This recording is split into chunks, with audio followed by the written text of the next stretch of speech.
আসসালামু আলাইকুম আদাব প্রিয় দেশবাসী। আজকে দেখলাম মাগুরায় টিউবওয়েল খাইটিয়া চুরি করছে, অর্থাৎ টিউবওয়েল চুর। উনি হলেন বিএনপির এক নেতা, ওয়ার্ড লেভেলে হতে পারে। আমার কথা হইল, বিগত দিনে বিভিন্ন রাজনৈতিক দলের যে কমিটি ছিল ইউনিয়ন লেভেলে, ওয়ার্ড লেভেলে কমিটি ছিল না, কিন্তু ইউনিয়ন লেভেলে যারা কমিটি ছিলেন বিভিন্ন দলের, তাদের কিন্তু সম্মানী ব্যক্তি ছিলেন এবং তাদের আর্থিক অবস্থাও ভালো ছিল।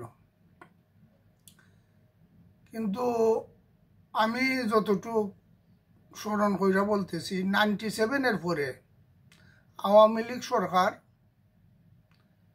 3টে ওয়ার্ডে 9টা ওয়ার্ডে বিভক্ত করে এবং ওয়ার্ড ভিত্তিক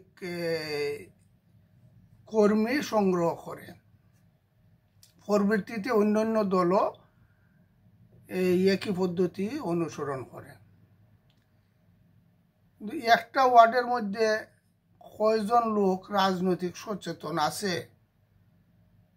এবং আর্থিক সচ্ছলতা আছে, তাও তো দেখার বিষয়। বাংলাদেশে তো এখনো রাজনৈতিক সচেতন এবং শিক্ষা এখনো অনেক পিছিয়ে আছে, এবং অর্থনৈতিক সচেতন তো একটা ওয়ার্ডে 5-10টা পরিবার ছাড়া তো খুঁজে পাওয়া মুশকিল।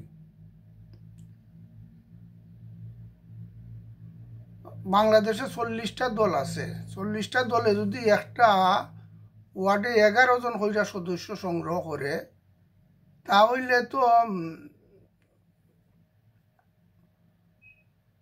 মানুষের বাড়ির যে গরু রাখাল থাকে তাদেরকে নেওয়ার পরও তো আমার মনে হয় 40টা দলের সদস্য ফিল আপ হবে না। এই দিক তো চিন্তা করা দরকার। এখন সকলই বানাইলি যে এই দলগুলাই রাজনীতিবিদ। সব যদি রাজনীতিবিদ হয়ে যায়, তাহলে বক্তৃতা শোনার লোক আর কি থাকে? এবং এইসব লোকরে যদি বাংলাদেশের ইতিহাস, পাকিস্তানের ইতিহাস বলার জন্য বলা হয়, কয়জন লোকে বলতে পারবে?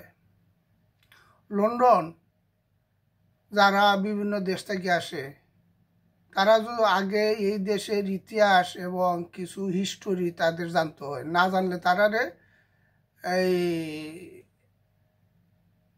এই দেশের সিটিজেনই দেয় না। গণহারে শেখ মুজিব মানুষের ভোটের অধিকার দিছে, আর এর সুবাদে এখন সবাই রাজনীতিবিদ।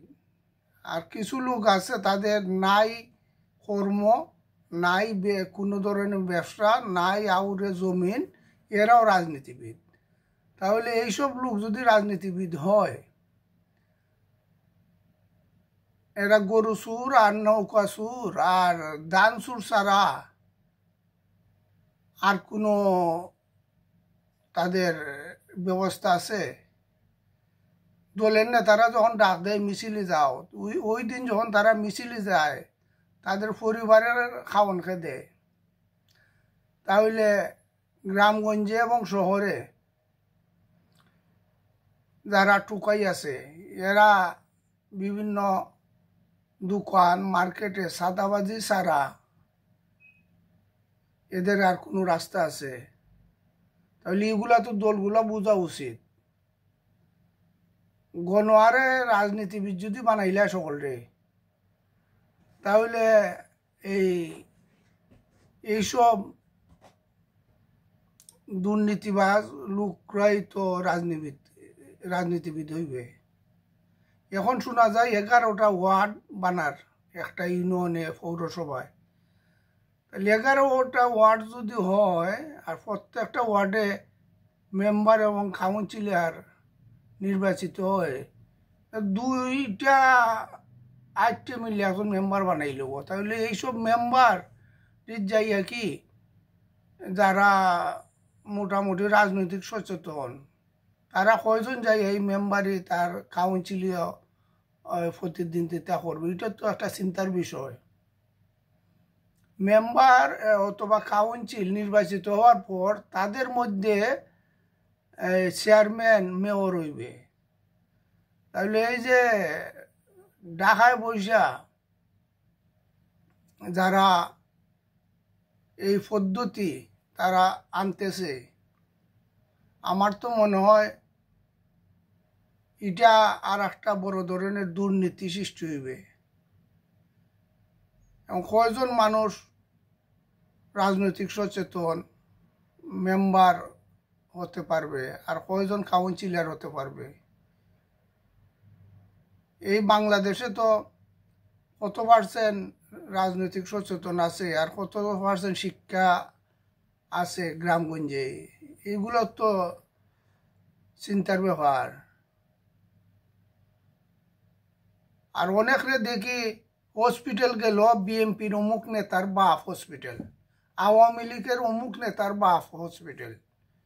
আরে ভাই, আপনারা তো আগে আপনার বাপ দাদার পরিচয় দিবা, দলের পরিচয় এখানে আগে দিবা। হসপিটাল গেলে দলের পরিচয় দেওয়া লাগে, অমুক দলের অমুক ওয়ার্ডের সভাপতির বাপ হসপিটাল। এগুলা কি ফ্যামিলির পরিবারের পরিচিতি? ফ্যামিলির পরিচিতি হইল নিজের বাপ দাদার নামে পরিচিতি, নিজের নামে পরিচিতি। এখন পত্রিকায় দেখা যায় বিএনপির লোকে চাঁদাবাজি করে, বিএনপির লোক গরু চোর। তাহলে এই লোকগুলা এই কোন শ্রেণীর, এটা তো দেখতেই হয়। রাজনৈতিক দলগুলা তাদের যে দলের ডেলে সাজানো দরকার, ওইসব বিবেচনা করে। ধন্যবাদ।